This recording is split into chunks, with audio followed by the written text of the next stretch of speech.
On this episode of Narcissist Apocalypse, we talk with an abuse survivor named Jasmine. And Jasmine was in an abusive relationship with a tantrum-throwing addict. It's a story of love bombing, putdowns, infidelity, abandonment, and reenactments.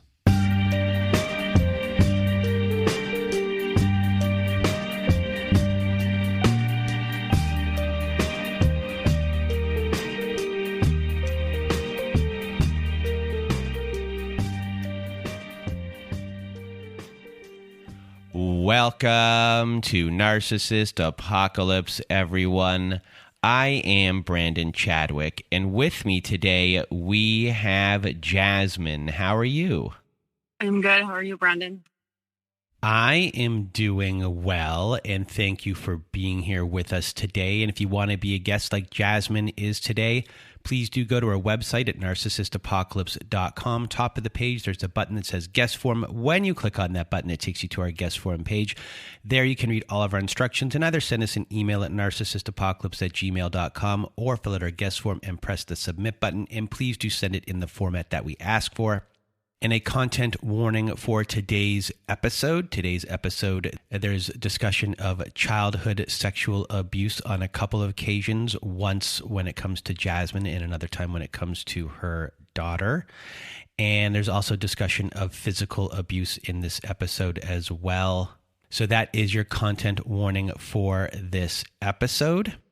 And unlike other episodes, this episode is a little bit of a hybrid episode between story and Jasmine telling her story, and as well as a Q&A type of episode. And when re-listening to this episode, I heard a lot of things that I wasn't catching on while we were recording. So when it comes to Jasmine and Jasmine's story and the abuser that she was dealing with, it started to look like a lot of abandonment was going on, and I started to think about that more, and then someone helped me, kind of grow out of that. What is this abandonment that's going on? Like, what's really happening here? And we started to research abandonment and reenactment, not just a trauma bond that could be going on, but a reenactment of things that had gone on due to generational trauma. Before we get into this episode, I'm gonna go through a lot of information for you about what I think has gone on in this relationship, which is a good framework to listen to Jasmine's story, because Jasmine goes back to this person many, many, many times. They break up a lot, and it's just, they're both in a loop here. And I wanted to be able to show a 3D picture of what Jasmine is dealing with in the relationship, but also what she's dealing with unconsciously as things are happening, how there's this re-victimization and a reenactment of what she was going on through childhood.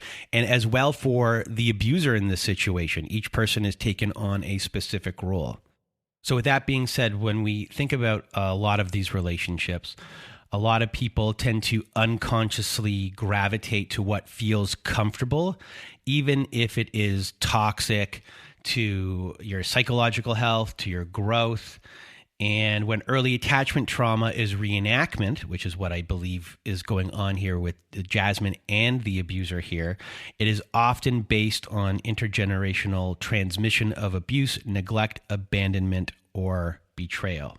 And children who grow up experiencing trauma as their quote unquote normal in their lives may be conditioned into learning dysfunctional behavior as actually being functional. And this conditioning occurs through the process of modeling and imitation from a parent to child.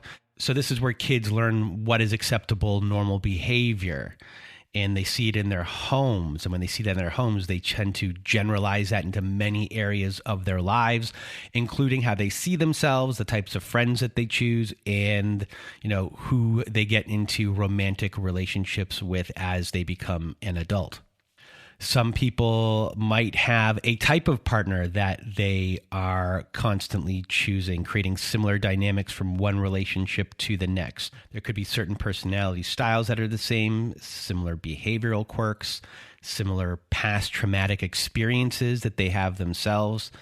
And, these could be cyclical patterns, themes, behaviors, or habits that repeat from one relationship to the next.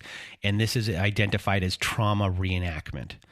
And there are 3 specific types of trauma reenactment, and these include revictimization, reenactment of neglect, and reenactment of attachment trauma. So when it comes to revictimization, this is where someone could choose a partner that resembles their parent. Maybe they have similar physical traits such as height or weight, could be nationality or religion, or their partner may share similar personality traits or behavioral patterns, attitudes, or character traits that really resonate with an abusive or abandoning or neglectful, negligent parent. So if there is a pattern of revictimization in someone's romantic relationships, it's likely based on an unconscious. It can sometimes be conscious, but usually it's unconsciously done, choosing partners that trigger this unhealed core attachment wounds, such as abandonment, betrayal, abuse, or neglect. So you could be searching out someone who physically looks like a parent. They might be outwardly invalidating. They could be a dismissive person, or they make you feel unseen or unheard. That could be the caregiver that you could have, a negligent caregiver. You might be in a relationship with someone who's narcissistic, impulsive, unpredictable, emotionally volatile. And you might see these things as being safe because these are things that you know. These are things that you're comfortable around, this kind of chaos. And this resonates with your early attachment trauma. And in a way, this unpredictability is predictable. It's predictable in its unpredictability. And, a lot of people, when it comes to, the 3 specific types of trauma reenactment, revictimization is one of them. And the next one is reenactment of neglect. So if someone has a history of growing up with emotional or physical neglect, there is a big increase in risk for this replaying itself, this pattern replaying itself in romantic relationships. A person may be unconsciously attracted to people that abandon their partners in their intimate relationships because of abandonment trauma survived in childhood. If fears of abandonment are triggered, then the person may chase their partner for validation. And also a person that has an early history of abandonment may misperceive their partner's need for space or time to themselves as being abandoned by that person, which can trigger their abandonment wounds. And you'll hear in today's story that the abusive person here, any sort of slight that happens where they feel that they're going to be abandoned, boom, things are going to get really messy. And, this may set off a pattern of self-defeating behavior by impulsively abandoning their partner or immediately replacing that relationship with a new one. And I think this one specifically is playing a big role in Jasmine's story today. And then there's reenactment of attachment trauma. So when early attachment trauma is reenacted, it is based on intergenerational transmission of abuse, neglect, abandonment, or betrayal.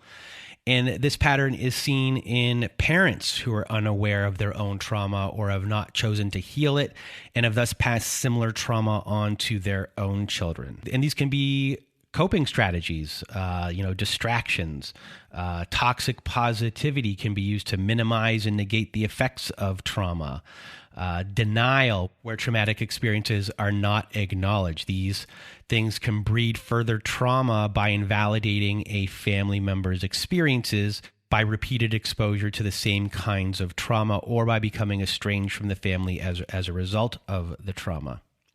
And common patterns of intergenerational trauma include fostering codependency and an inability to be alone, cycles of abuse, neglect, abandonment, betrayal, poverty, substance or alcohol abuse, divorce, or covert or unidentified trauma that can be, taught from one generation to the next. And I think in this one, the reenactment of attachment trauma, you're going to hear a little bit of this as well as what Jasmine went through as a child. And there was, a bit of denial of traumatic experiences in a way which can affect, everything as Jasmine gets older. And she ends up having her own adult relationships and what she's seeking out. So when it comes to narcissistic abuse, and specifically Jasmine's partner in this episode, the person who is the narcissist is terrified of rejection, abandonment, or criticism.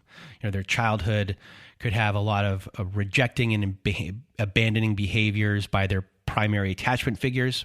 And the person who is the narcissist in this situation can subconsciously seek to resolve this dynamic in future adult relationships, and is consistently replicating this toxic dynamic in relationships with their significant others.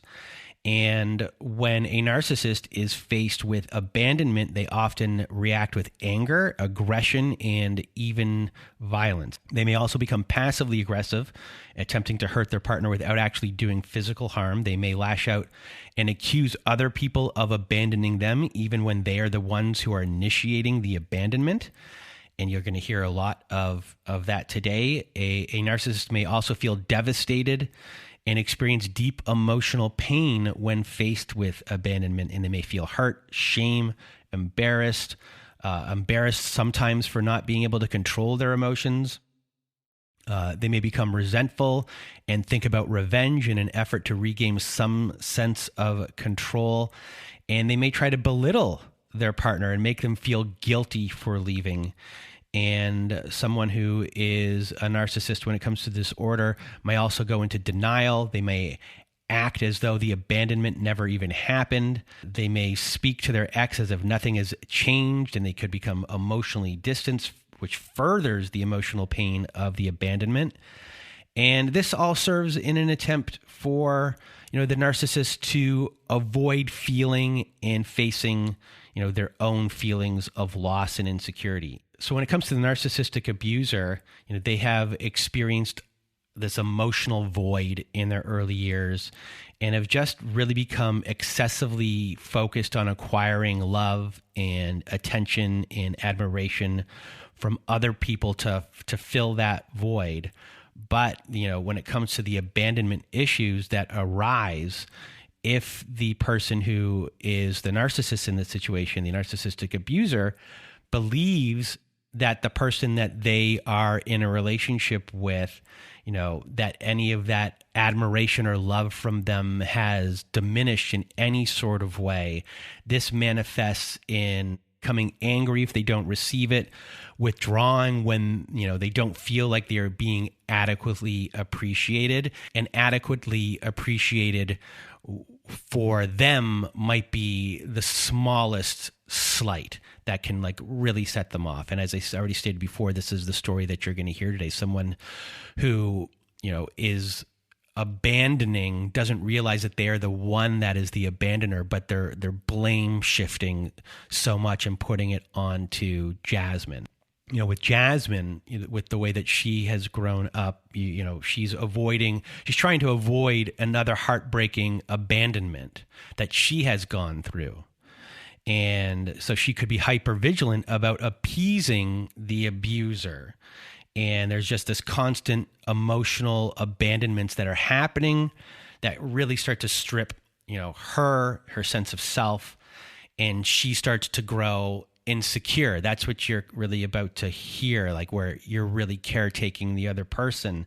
And instead of focusing on your own activities, your own responsibilities, the things that you enjoy with Jasmine, her family is a big thing, her kids, eventually someone who's in this situation who has dealt with abandonment and now is dealing with someone who is also dealing in abandonment, you're placating the abuser in so many different ways. So I just wanted to give that really long, big primer to everyone before we started to go into today's episode.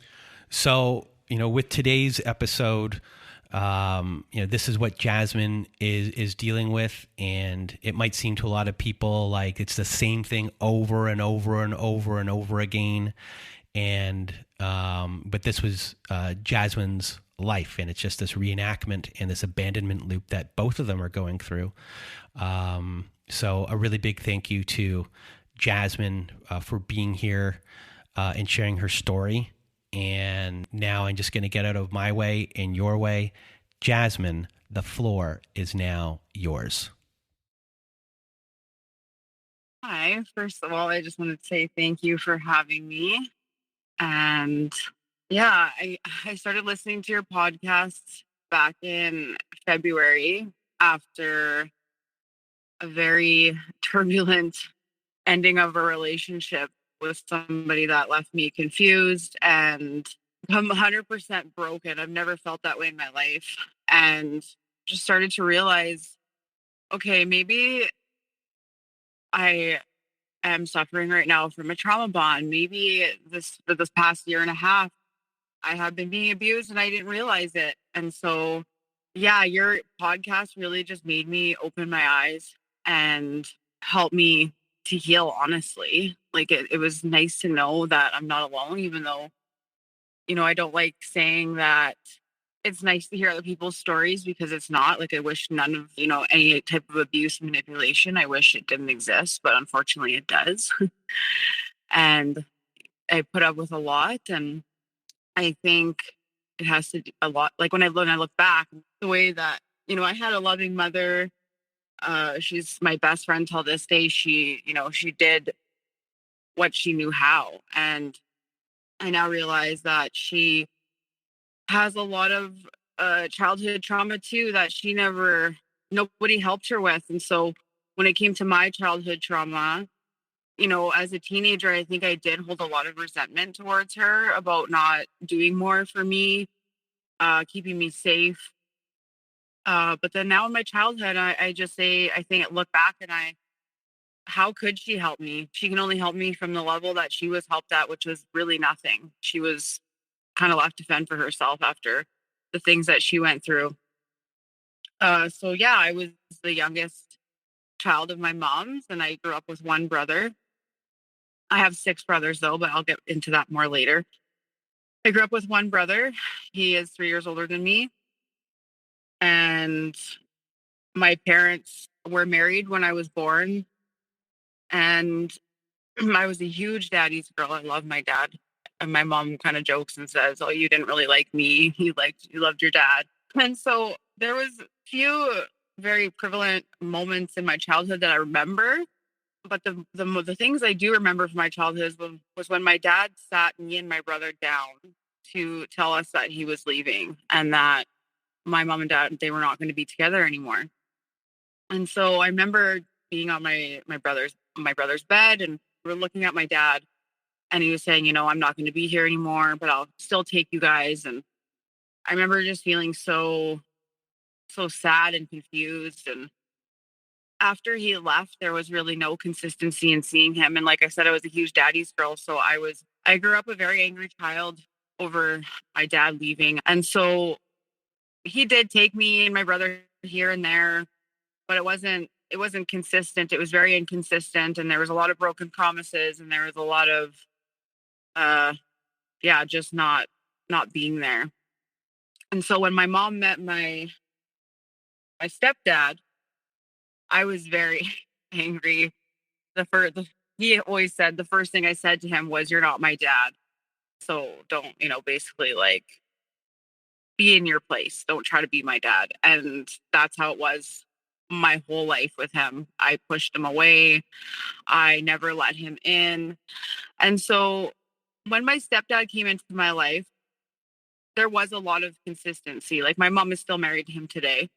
And so when I was about five or six, my stepdad had two sons. One was the same age as me and one was 2 years younger. And my stepdad moved in with us and my mom and stepdad wanted to go on, date nights and go out. And so they hired this babysitter. And he lived across the alley from us and he was a family friend. And he started to do sexual things to my three brothers and I. And I remember that clear as day. I remember how I felt in the moment. I remember how I felt when I heard he was coming over. I remember, not wanting to go to sleep when he would do these or when he would come over because I knew what would happen. And none of us told my mom. I think she found out from a different family where we were living that he was doing it to. So I remember being at the police station, and I remember sitting in front of a massive camera and just being questioned. And I believe he was 17 at the time, so nothing was really done. I don't know. I wasn't made into a big deal by my mom. Like, I felt like it was just a normal thing that happened. So I never, maybe I buried it, but I just never felt like what happened was a big deal. There was no counseling after that I can remember. I remember after he worked at the local gas station that we lived at. We lived in a very small town. And I remember my mom and my stepdad would go there to get gas, and he would come and pump our gas. And I would just be looking at him, and I'm like, why are we here? Like, I'm pretty sure, like, the way I felt with what you were doing to me wasn't okay, but I was just left so confused because it was never made into a big deal. So I just kind of went my whole life thinking, okay, like, this is normal. This is what happens when you're a kid. I'll just kind of jump over to when I was 13 or teenage years, because I don't really remember a whole lot from 7 to like 12. I remember so badly wanted to go and live with my father where he lived. And so my mom finally was like, well, just go. And by this point, my father had already started a family. He had three boys with a different woman. And I just wanted to be with my dad. I wanted to know what it was like to live with him. And I lasted 2.5 months there because it was so toxic in that environment with my dad and his wife. There's just a lot of jealousy. His wife was, I felt she was jealous of me, and she totally just kiboshed that and ended up moving back to my mom's, just feeling let down. And while I was living with my dad, that's when I started to drink. And I came back and started giving my mom just a life of hell. I started to skip school. I started to smoke cigarettes. I was very, very promiscuous, and felt like by being promiscuous, I was giving these boys what they wanted, and that I would finally feel this love that I was looking for. And it never was. It was always just, one time things, and then me being confused, like, what? Like, why don't you like me? And yeah, I was running away a lot. I was trying to sabotage my mom and stepdad's relationship. So I was making false accusations. So when I was 15, he actually ended things with my mom, and they owned a house, and he said, I can't do this anymore. Your daughter is just out of control. And it was hard on my mom because I put her through so much. Like I said, I was always gone. I was running away. I was doing drugs. It was insane. And so, and they put the house up for sale. And I finally got what I wanted. My mom and me and my brother were going to be alone. And my mom got this house to rent in the next town over. And I was just so excited. I'm like, oh yeah, finally get my mom to myself. So at that point, though, my mom was sending me to California to go see my aunt. She was a doctor at Stanford University there. And so she sent me there for 2 weeks to get a break. And I'm so grateful that my older brother did this. He sat my mom and my stepdad down, and he said, what are you guys doing? You're letting her ruin this. You guys have been together for, I think it was like 10 years by that point, and you're going to let her destroy it? Like, tell her to go. And so when I got back from California, my mom said, I'm sorry, you can't come back here. And I was like, what? Like, what do you mean I can't come back? You're my mom. That's my home. And she, in my eyes, I thought for me, I'm like, wow, you're choosing a boyfriend over your daughter. Like, you're such a shit mom. But now that I look back, I'm like, no, that's boundaries. And that's amazing. I'm so glad she did it now. So I came back and I was homeless. And so I didn't have anywhere to go. And my dad had just gotten a house in the city close to me where I lived at the time. And so I broke into his house because he was gone. And I had this big party. And that's where I met my first daughter's dad. And the next day we started living together. And we were together for 5 years on and off after that. And there were lots of issues in this relationship. Your addiction issues took hold. And even after you had your child, the addiction issues persisted. And you did break up with the father of your first child. And eventually you do have a second child with someone else who you weren't dating at the time.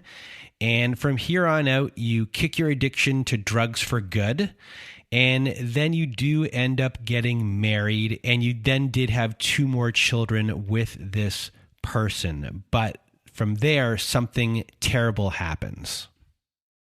It's kind of a situation that I can't really go into detail about, but I can say the reason why I left him in February of 2021.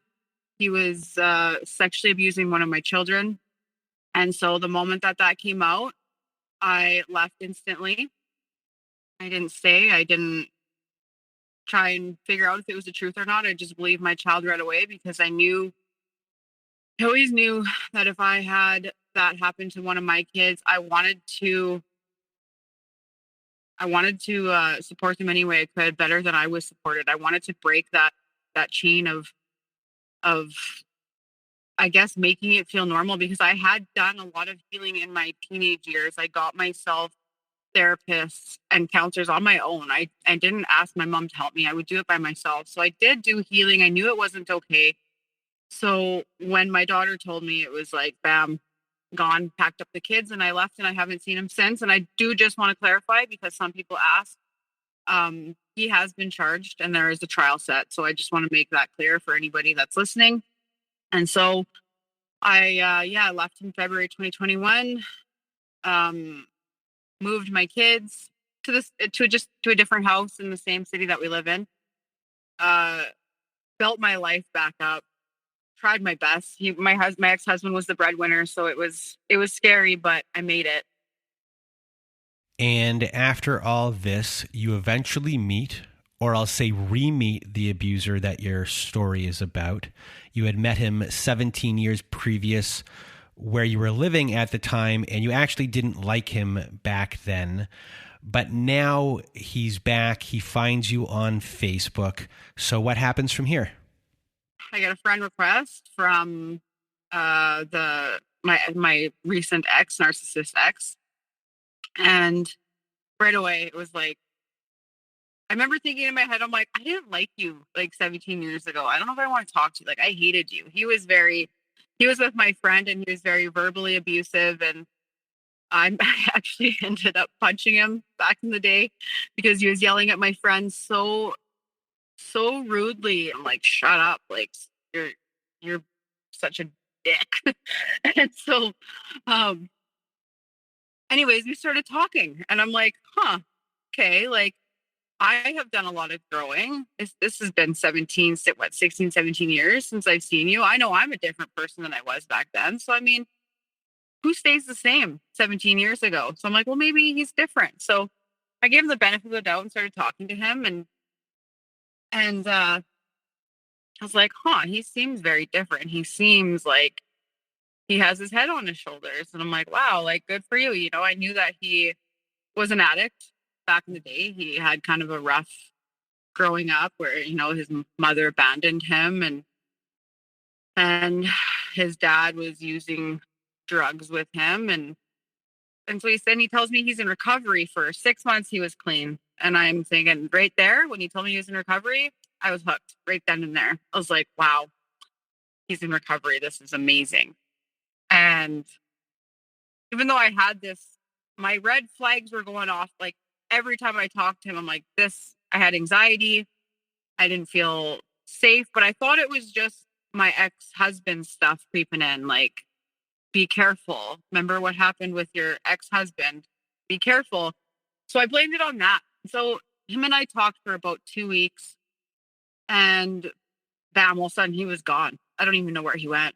I started to look in the obituaries, and I started to ask people, like, hey, have you seen so-and-so? Like, is he okay? Like, maybe he relapsed and died. And anyways, I kept him on my Facebook, and then I seen he commented on something, and I was like, okay, well, it's good. I'm glad he's alive. Then that was in May of 2021. And then July 10th, 2021, I get this message on Snapchat, and it's him. And he says, "Hey, I just want to apologize for, just up and leaving you. And you have been through a lot in your life, and I didn't want to bring more pain into your life with my stuff." And he's like, "I hope you can forgive me." And of course, I said to him, "Yeah, of course I can forgive you. Like, we're just friends. Like, there's nothing wrong here." But I would honestly, after he had ghosted me, I was very sad. I felt abandoned again. And I'm still trying to figure out what in that 2 weeks of just talking, why I got so hooked on him. But I was like instantly like hooked. And it's not, he didn't do anything. There was really no love bombing, I felt, that I look back, not in that 2 weeks. But when he came back in July, there was a lot of love bombing real quick. Uh, I tried to take things slow. I didn't want to bring a man into my kid's life so suddenly. I, I tried to have boundaries, and I did, I guess. But he did take up a lot of my time. He would call me, FaceTime me a lot, just always want to be on the phone with me. And I always felt afraid to say I had to go. And he'd send me transfers and say, "Here, buy your kids some pizza." Uh, and there was a couple times from Jill, and keep in mind, I hadn't seen him yet in 17 years. And so he had made a plan to come down in August of 2021 to see me because he didn't have a car at the time, working, and was in a cap job. So he was always gone. And so I had said to him, "Well, you can come and visit me, but you can't stay at my house because I have my kids here." So he had, in between July and August, he had ghosted me again a couple of times, but he came up with really good excuses. One was, I was getting tested for sleep apnea, and my phone got stolen while I was being tested for sleep apnea. And that lie, I knew was such a lie. I was like, okay, everything is in my mind is saying red flag, but I'm just like, no, like, he makes me feel good. Like, we're gonna just continue this. And so he was using, that's why he ghosted me and wasn't in recovery. And then he came down in August, and we reconnected, saw each other after 16, 17 years. And he stayed for the week at the Airbnb. And so I went and I saw him, and I spent, I think, every day with him as much as I could. I just wanted to be with him. And he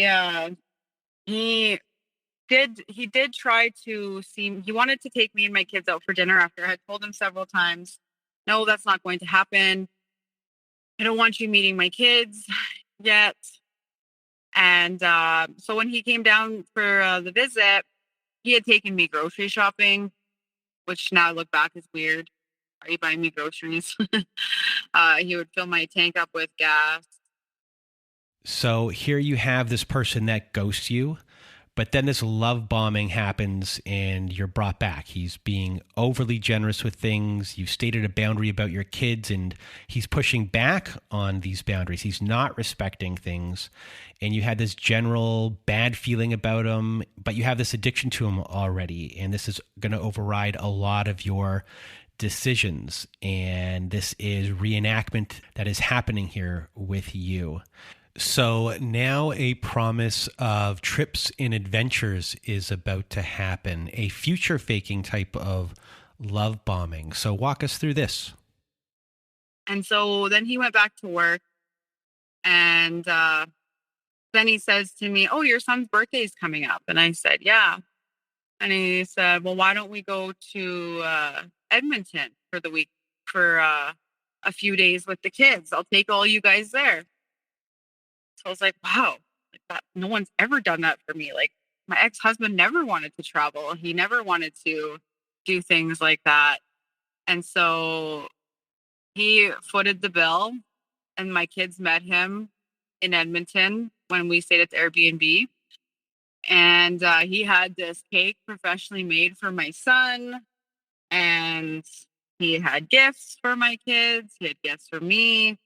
He was saying on social media when he was on the airplane landing to come and meet me and the kids after work. He put on there, I was so excited to meet my family. But in my brain, I'm thinking, wow, like he really wants a family. Like he's going to be there for us. He's going to take care of us. But really, it's just, all love bombing, which I had no idea what that was at the time either.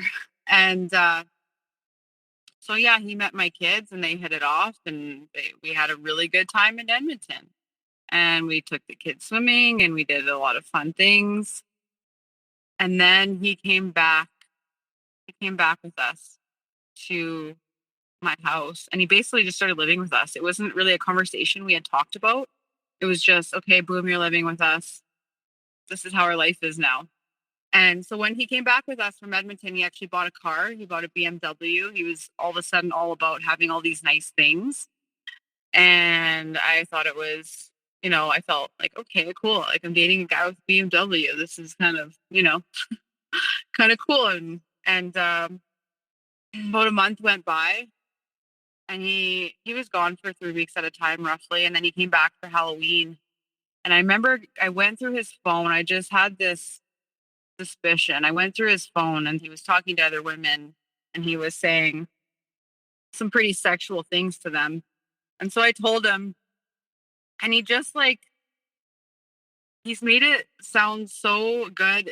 Like, oh, well, the reason why I did that is because it was really scaring me. You had just left your ex-husband, and I didn't know if you were serious about us. And it just really scared me. But now that I know that you're serious about us, I would never do that again.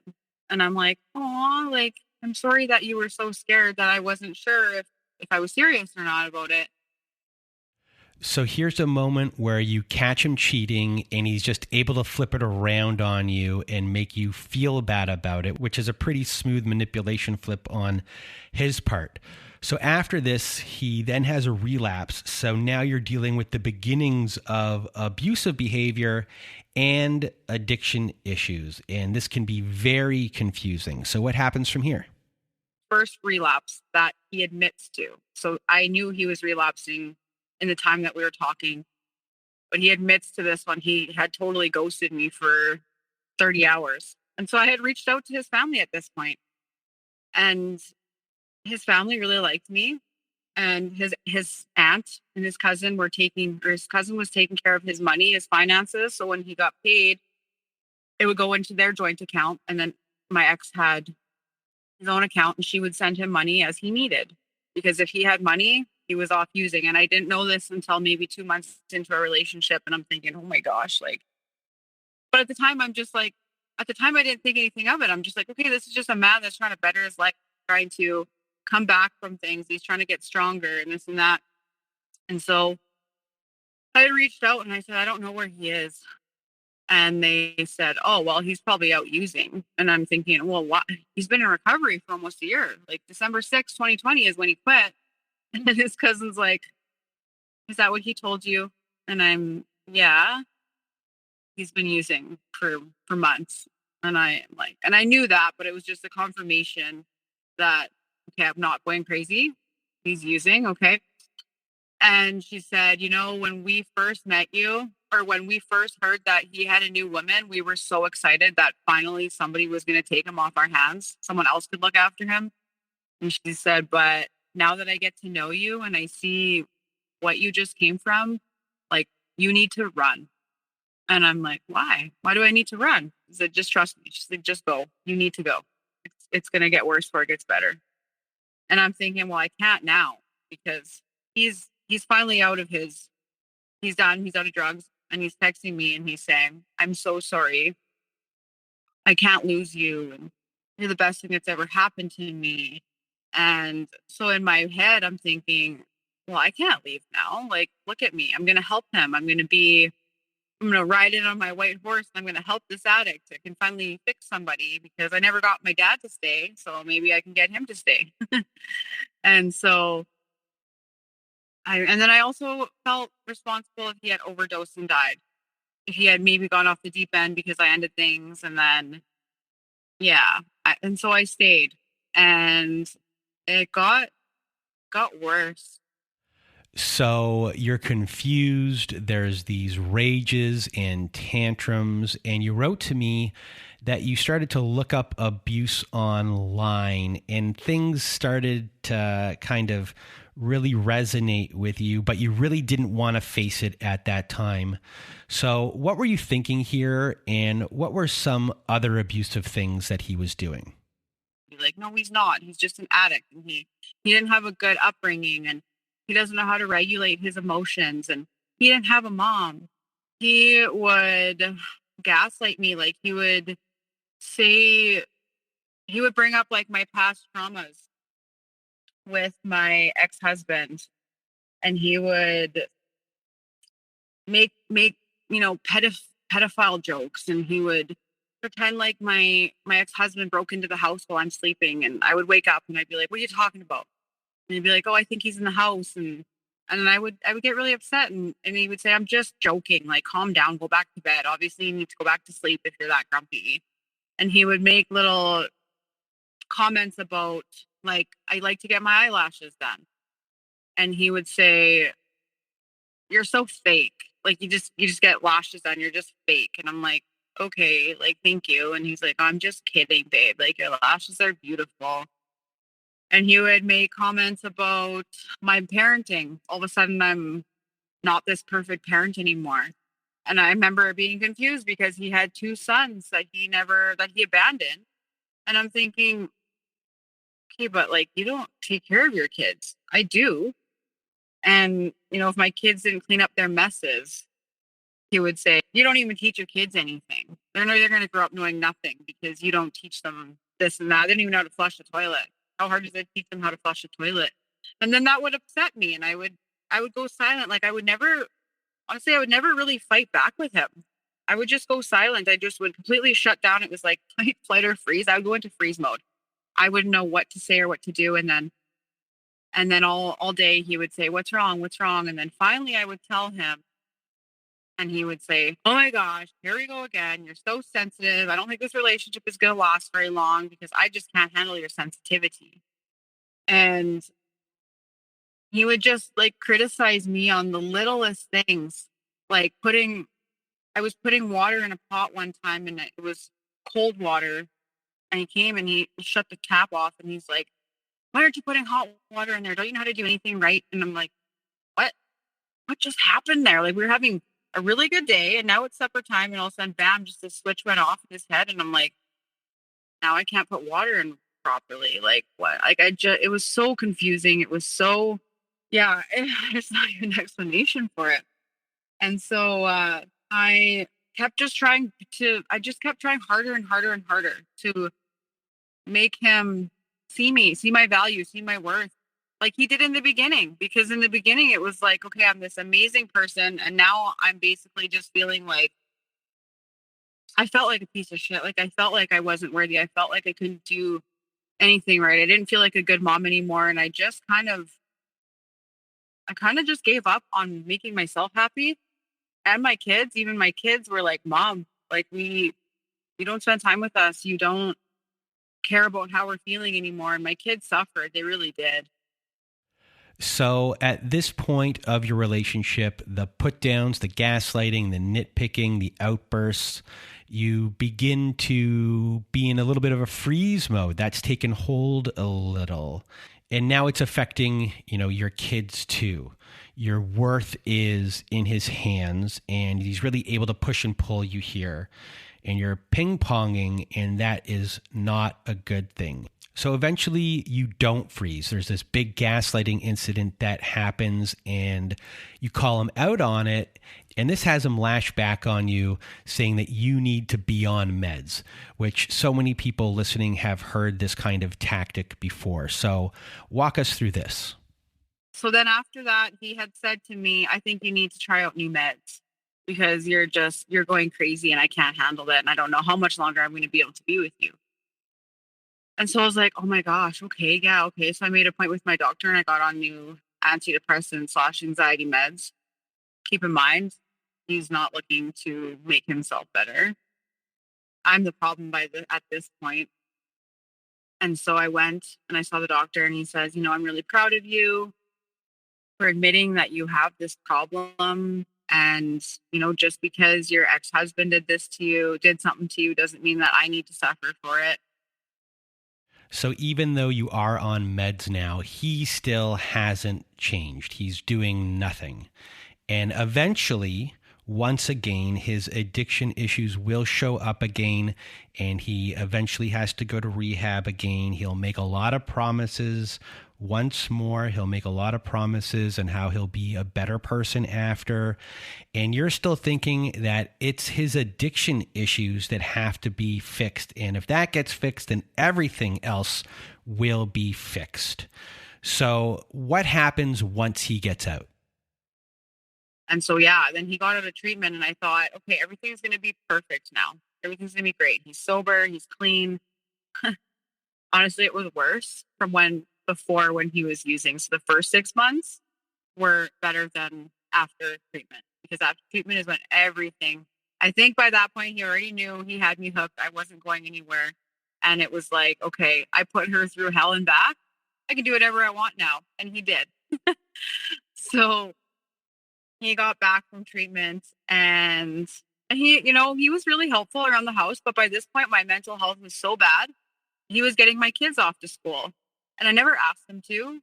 He was just super happy to be there and, being that fatherly figure that he wasn't to his kids. And I allowed him to be, even though he wasn't a great example of a man. I remember thinking, I do not want my son to be like this man, but I'm going to continue to be with him anyways.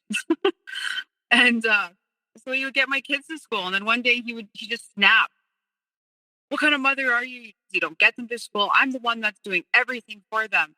And I'm thinking, I was like, okay, well, you never told me you felt this way. Now you're just blowing up and freaking out. Like, could we have had this conversation before you blew up, maybe, And I remember that was confusing, because he was saying, these rude things about my parenting and how I never do anything for them. And then I was like, okay, well, like, if the problem is that you just don't like getting them off to school, like, just tell me, and I've been doing it my whole life. It's not a big deal. And he's just like, well, you're just lazy. You have no ambition. You have nothing. And so then, like I had said earlier, he bought that nice BMW, and he was very particular about it. And he didn't like allowing my kids in his car. And it really bothered me, because I'm thinking, if you wanted this nice of a car, don't pick a family. Like, go be single then. And, the one moment, it was at the end of April, and my youngest daughter got her footprint on the back of his car seat, and he lost it. What he said, there was a couple of F words in there, and I said, it's just a car. So that was my response. It's just a car, and it can be clean. I will effing clean it for you when we get home, if it's that big of a deal. And he slammed on the brakes, and he turned around, and he went back to our house, and he started packing his bags. And I'm like, where are you going? I'm leaving. This is bullshit. You don't care about nothing about how I feel and this and that. And he's basically making a huge mess of the house before he leaves, leaving a big mess. He grabs my purse, and he's looking for something, and he dumps it out. And I said, can you clean that up? And he's like, you do it. And so I'm like, okay. And I stayed quiet, and I told my kids, just stay quiet. And then when I asked him to clean up, he's like, why? Your kids don't have to do anything around here. They're useless. Why do I need to? I'm like, all right. Okay. So I just let him leave quietly. And it was just, about his car. And I remember again being confused, and I'm like, it's just a footprint. Like, I could have cleaned it off. You could have just communicated it to me, but So here's a moment where the non-addict version of him has a blow up. He's very concerned and concentrated on how he's feeling. There's no regulation of emotion. He blows up on your child, and it's a glimpse of a tantrum like a kid would have. And you then go through a series of him leaving and you taking him back. This goes back to reenactment, re-victimization, reenactment of neglect, reenactment of attachment trauma, and it's happening on both sides. So when it comes to your story, I guess when he's leaving and you're taking him back, just tell us how this worked, from your perspective. It was never me. It was never me kicking him out. It was him leaving something I didn't do properly or something I didn't do right, and he would leave.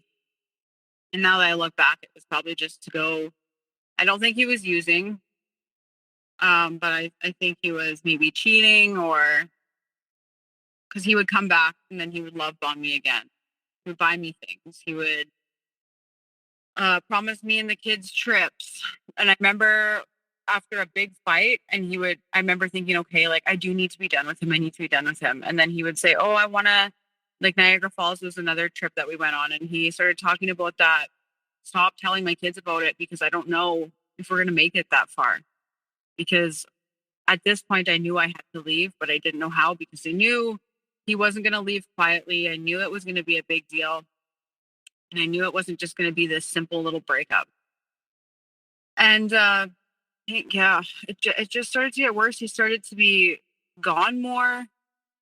He was like basically living like this single life. And then at the end of the night, he would come back to me and the kids. And then I'd be upset, and I'd be like, you're not spending time with me. You're not bringing me out with you. You basically just get to do what you want. And I remember this, he specifically said the one time, but you need to realize that if we break up, those kids don't come with me. So it doesn't really matter when I'm gone. And I'm thinking, wow, okay, that's your mindset. That's awesome. That did not make me feel secure at all. Because 6 months prior, he's telling me, I love these kids. They're my kids. I'm their dad, this and that. And all of a sudden, bam, like if I leave, these kids don't come with me. And I'm like, all right. So then I would try harder. I'd try harder for, to try and make my kids appreciate him. I'd be like, don't forget to say so-and-so. Don't forget to thank him for that. Or if he was coming home from Narcotics Anonymous meeting, or just coming back from being with friends, he would call me and he'd tell me he's on his way. And I remember going around the house, making sure, everything is put in place. And if the toilet wasn't flushed, he would literally come and wake me up in the middle of the night, or not in the middle of the night, in the morning. And he would say, your kids didn't flush the toilet again. I'm not using it. Can you go and flush it? So he would wake me up on a Saturday morning for me to go and flush the toilet. And so I would make sure the toilet was flushed when he would get home. I would make sure my kids' rooms were clean when he got home, because it was like these kids weren't allowed to make messes. They weren't allowed to be kids. They had to be this these perfect kids. And I had to be this perfect girlfriend who, I remember I would fold his laundry, and if it was inside out and the pockets are on the outside, he'd be like, why is it like this? He just always had something to complain about there. I wanted so badly. I was so fixated on the beginning of our relationship and how it was and how it felt, that I was trying so bad to get back to that. But it just never was working. It was never happening. And we started going to a couples therapist. We went to her for 9 months.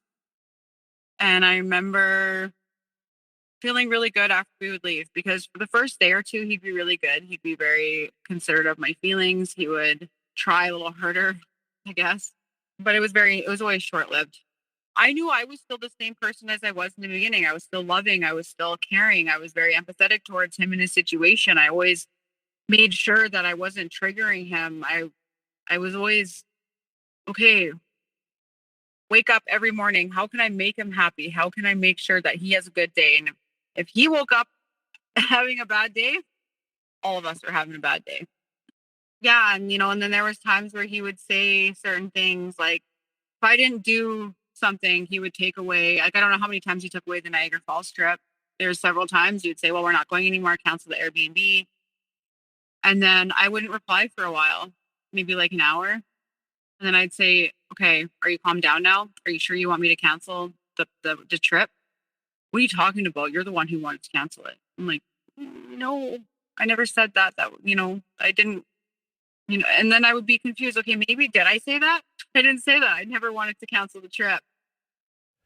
So right here, you are mentioning his gaslighting and him holding things over your head, giving you all something, and then the threat of taking it away. It's a real big power and control play. But we're also hearing that you are doing everything to make the household and your life easier by making yourself small. And his mood is dictating everything. You're really making yourself small, so there's no blowups or tantrums. So from here, you found evidence of him cheating. So how do things escalate from here? Things just escalated, and then there was just before my birthday, in June of 2022, when I went through his phone and I found some stuff in there and I confronted him about it. I knew that he was doing sneaky things behind my back and I wanted to know what he was doing. And you'd ask him, he'd probably call me psychotic. No matter what, I wasn't going to leave. I was so trauma bonded to him that he could hurt me anyway and it wouldn't matter. So that morning when I found that stuff on his phone, my daughter was at home and my daughter was just going through some pretty traumatic stuff with her abuse. And she was upstairs and me and him were downstairs and we were fighting and he was punching. He punched a fan off the ceiling. And I ended up just walking away. I went upstairs, I left.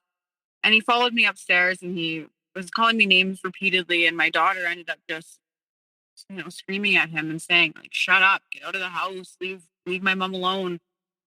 And that was when he called she should go and sleep with older men because that's what she likes. And by that point, I tried to leave the house. He punched a hole in the wall upstairs after he yelled at my daughter. And then I was trying to leave the house and I got trapped in between the door and the frame and he slammed the door on my stomach and I started crying and didn't really hurt, but I was just more like, wow, what is happening? And so he left. Finally, I called my dad because my dad was around that time. And I said, I need you to come here right now. Because I didn't want to call the cops. I knew if I called the cops that I potentially lost him forever. But I just wanted him to be scared a little. And I wanted him to leave because my daughter was really upset. And so my dad's like, okay, I'll be there soon. And so my dad came. And by this point, he was already gone, packed his stuff and he left. And I didn't hear from him for a couple of days. And then I showed him and I said, are you just going to ignore me forever? I don't know what I did wrong here. And he was just so fixated on, you went through my phone. You breached privacy. And I just said, okay, yeah, but what about the stuff I found on your phone? What does that, it was never about what I had found. It was about what I had done. And I remember just eventually just dropping what I found and being like, okay, yeah, you're right. I'm sorry. I'm sorry that I did that. And I took ownership for everything. It's my fault. Maybe, yeah. Maybe if I didn't go through your phone and find those things, we wouldn't be fighting right now. So yeah, I think you're right. I'm sorry that I went through your phone. And so I ended up letting him come back 2 weeks later. During that 2-week phase, he was love bombing me again. He was sending me gifts to my house. He bought me a Michael Kors purse that I always wanted. And would love bomb my kids too, because he knew my kids were not liking the way he was treating me. But I feel like my oldest was almost maybe a little bit trauma bonded to him too, because she was really attached to him. And I still don't know why. I do know why. He was really something else to her. He was buying her things behind my back. I was trying to get her to stop vaping and I was going through hell with it. And I was giving her, disciplining her and giving her consequences for vaping. And then to find out that he's buying her vape stuff behind my back and supporting her vaping habit. And so eventually I just became okay with her vaping when I wasn't. I'm like, okay, well, I guess he made the call. My kid's allowed to vape. And her dad was upset too. We would literally come together, her dad and I, and we would try and be, we would say, no more vaping. We would take her vapes. And then here is my boyfriend at the time doing the complete opposite of what I'm trying to do with my co-parenting, and So it was almost like he was her little, like they were best friends, because he was literally at her mind level. Like it was, when I look back, it was crazy to see actually. Like and uh and then, then we had our trip to Niagara Falls, and that was something that my kids are really looking forward to. So I felt like after that situation and my birthday there, I couldn't leave them because my kids were just talking about Niagara Falls. Okay. So I'm like, I can't take that away from them, and I can't afford to go there on my own just with them. So it was always like, okay, I don't want to disappoint my kids. I don't, and I feel like that was a tactic that he used too, right? Like just always make her look forward to something in the future so that I can just do whatever I want and she'll still be there. And that was the case. And so we ended up going to Niagara Falls for, I believe it was 10 days. And we picked up his son. We drove to Toronto, and then we drove to Niagara Falls. And, the trip up there was really good. There was a couple instances on the way up where he got upset of my kids being loud, but I remember being so on edge the whole time. I'm like, all right, like he's gonna lose his shit any second and be mad at my kids. And he actually did pretty good on the way up. So before we get to this trip where you take a side trip to Canada's Wonderland, physical intimidations are now happening. Then an actual physical abuse happens. A bond has formed between your daughter and him. His tentacles are everywhere with these bonds and, people in your family now. And, we talked privately about this, and you told me that even though you wanted your daughter to stop vaping, you really started to understand that it was just her way of coping with what she was going through, within the home and from previous things that happened to her. So going back to Canada's Wonderland here, you're about to be going on this trip, and you're about to see how things really need to be focused on him. And anything he perceives as a slight has like all these blow-ups happening. And this goes back to reenactment of attachment trauma, reenactment of neglect, and a re-victimization that's going on with him, and then your responses to those are part of that too. So I guess walk us through this. We went to Canada's Wonderland, and I'll never forget it. It was honestly the moment we walked into Canada's Wonderland on the first day, and we had walked in, and 2 minutes later, him and I were fighting because I said something too loud.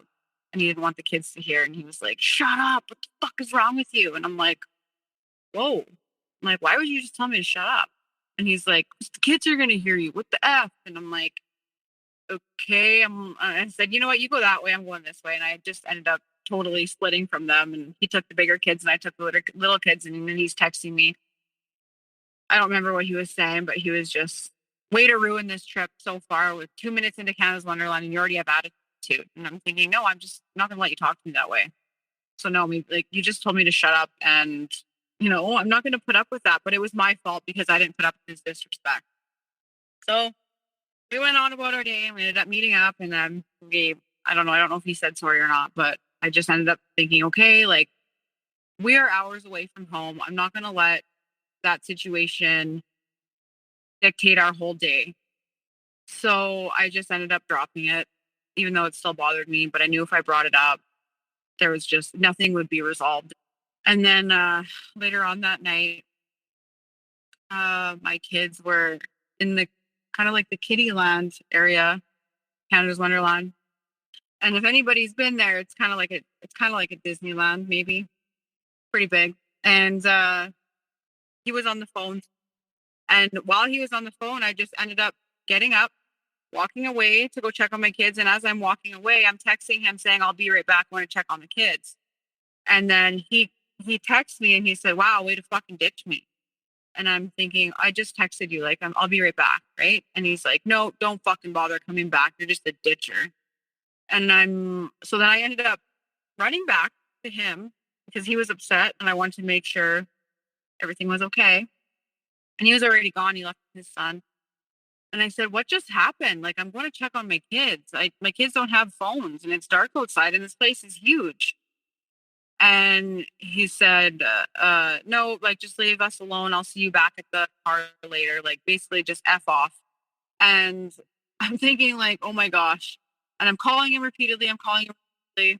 No, he totally just up and ditched me. But no, apparently I was the one who ditched him though. So I was really afraid to meet up with him at the car at the end of the night.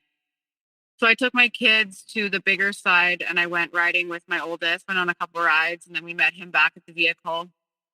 And he said nothing to me until the next day. I got ignored until the next day around supper time is when I texted him. Like, he didn't even sleep in the same bed as me. He slept downstairs. And I remember that whole day I was thinking, I'm like, I want to go home. I just texted him and I said, all right, I'm going to be the one to break the ice. And I said, what is wrong? And he said, I hate it when you just pick off from me. You know, I don't fucking like that. And you do it all the time. And I said, we have 5 children here. Sometimes I'm going to take off and I'm going to go look for the kids because I have a phone and you have a phone and we can communicate like that. Like, we are not here just by ourselves. And then he said, well, I'm going to be leaving soon with my son. You can stay here with your kids. And he's like, we're going to go have some fun. And I said, okay, well, I already pre-bought all those tickets. So you're going to go and do it without us? I remember I was so upset. Like, I was looking back at pictures of that night because I took a couple pictures with him. And I just looked so sad. And he looked so happy. And I was at that point, I was just so empty. And I didn't know. Still didn't really know what was going on. I just thought, okay, he's just in recovery. He's going to learn how to be a good human being eventually. I just need to be patient and I'll have the man that I've always wanted. I'll have the man that I had in the beginning, but that was just it was fake. It was just somebody he had to put on a show to be. So after this event, from my perspective, when we're talking about a lot of reenactment that is going on, yes, there's this trauma bond that is there too, but you're both in this reenactment loop that is really happening. Him not talking to you, him pulling away, him leaving, he's abandoning you after he thinks that you abandon him. It's causing a huge distress in you. And when these things happen, and I'm sure this happens to many people who are listening, the same things happen to them. Any boundary here can evaporate. You want the communication so bad that you're willing to kind of step over that boundary line and placate whatever is going on. Logically, you are able to have conversations about the issues that are right in front of you. And logically, things aren't right, but yet you still don't know what's going on. And you yourself are just reacting to this stimuli that's being presented to you. So, when it comes to the continuation of the story, the next day, it's very similar to the one that you just went through. He once again has one of these big abandoning blow-ups because you went to get your daughters from the water slide so you could all have a family meeting about communication while at the park. And all of this really just starts to continuously happen over and over again. It's this abandonment loop cycle that you are going through. And there are more stories about this. There's a lot of stories about this. So eventually you hit the breaking point of your relationship. And after you come back from a trip you were on, you confront him about the evidence that you found that he was cheating again. So walk us through this. And I kept it in the whole time in Costa Rica, and I never brought it up until we got home. And that was the night that I kicked him out. And I said, like, get out. Like, I'm done. I can't do this anymore.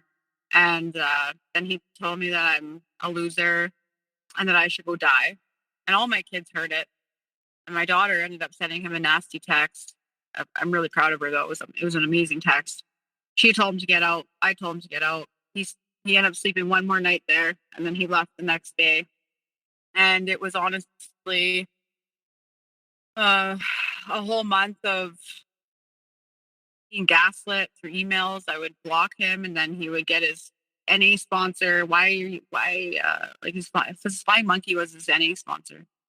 And a lot of manipulation, and a lot of people said this about you, people said that about you. I heard what you're doing on Facebook. You're posting sexually explicit photos on there, and I'm screenshotting every picture on my Facebook and showing him. And keep in mind, I'm not even with him.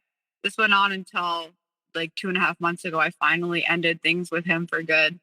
But from January until May, honestly, it was hell. January was the worst, where I couldn't leave my basement. I just laid in bed all day. I had no ambition. That during that no contact, like I said, I started listening to your podcast, and some of the stories were so similar. And I'm like, okay, like he's not going to change. And then there's that little part of you that's like, but maybe this is different. Maybe he's just an addict and he hasn't learned this stuff. Maybe he's not a narcissist, but he definitely is. And you know, from March until May, I read 9 books, different self-help books. I started going to church, and I'm not even really a believer, but honestly, I was so desperate to get out of how I was feeling that I would do anything. Like I would have tried anything. I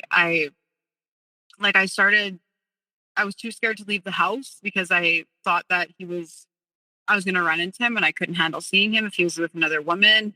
But then eventually I started to feel a little stronger. I started to go to the gym, and like every day I've been going to the gym pretty much every day, and I started spending more time with myself and getting to know myself and starting to love me and finding my worth. And honestly, that when he wanted to reconcile, I went and I met him, and I was sitting in his car with him, and he was looking me in the eyes. I am so sorry for all the ways that I've hurt you, and I love you, and I want to make this work. I want to move back into the house. I want to have that family, this and that. And I need to get myself healthy first, though. And I can't even think about being with another woman. And I just like, it felt like complete bullshit. And I felt it. I'm just like, I feel so disgusting right now. Like everything you're saying to me is bullshit. And it was, because 3 days later, it lasted for 3 days. And I told him, I'm done. Like, I can't do this anymore. Leave me the fuck alone. Stay out of my life. Honestly, I made myself stronger. He literally, by him saying, I need help, I need to get therapy, and I need to do this and that. All it did, I did that to try and keep him, but all it did was made me stronger and made me realize that I didn't need him. And he really just did me the favor, because now I'm single right now, and I'm loving me, and I have boundaries in my life now, and there's certain behaviors that I'm not putting up with anymore from people. And he's a week after I had ended it with him, he was with somebody new already, and he's been dating her now for I don't know, a couple months. And it's like, okay, it just kind of shows me who the loyal one was and who wasn't. And he was a lesson for me to know that I cannot fix anybody but myself. And if you had any words of wisdom for everyone listening, what would it be? Really, truly, strongly hope that nobody out there that is going through this type of abuse thinks that they are the problem, because you aren't. You can do everything until you're freaking blue in the face, and it'll never be enough. So, yeah. Well, Jasmine, I really want to thank you for being here with us today and sharing your story and validating so many people's experiences. So a really big thank you from the bottom of my heart for being here with us today. Yeah, thank you, Brandon. So, Jasmine, thank you once again for being here with us today. And if you want to be a guest like Jasmine was today, please do go to our website at narcissistapocalypse.com. Top of the page, there's a button that says guest form. When you click on that button, it takes you to our guest form page. There you can read all of our instructions and either send us an email at narcissistapocalypse@gmail.com or fill out the guest form and press the submit button. And please do send it in the format that we ask for. And if you are someone that needs support, we here at Narcissist Apocalypse have a support group. So at narcissistapocalypse.com, top of the page, there's a button that says support group. When you click on that button, it takes you to our very own safe social network. And inside, you'll see that we have Zoom meetings every Wednesday night, Thursday afternoons, and Saturday nights. We also have forum boards for you to post on to get the validation that you need from survivors just like you. It is a wonderful group of people on there, and you can share your experiences and make friends as well. So if you need support, join our support group today. And if you need even more support, please do visit our friends at domesticshelters.org. At domesticshelters.org, they have articles and resources to help you make sense of what you are dealing with. They have every phone number and email address and web address for shelters and agencies, no matter how big or small the town you are in. Domesticshelters.org has it there. It is a wonderful free resource and organization. So if you need extra support, please do go to domesticshelters.org. And we also have new friends to the show, and it's a place called Shelter Movers. And Shelter Movers can be found at sheltermovers.com. And Shelter Movers helps survivors of domestic violence transition to a better and safer life. It is a volunteer organization, a donor-supported charitable organization as well. It is currently only in Canada, but they're looking to move into the United States. And what they do is they help coordinate moves for people who are getting out of domestic violence. They help you to safety and get all of your things out of your home and into storage, all of your belongings into storage, and they can do this for your pets and livestock too. It is a wonderful organization, so if you need help from them or just want to donate to them, please go to sheltermovers.com.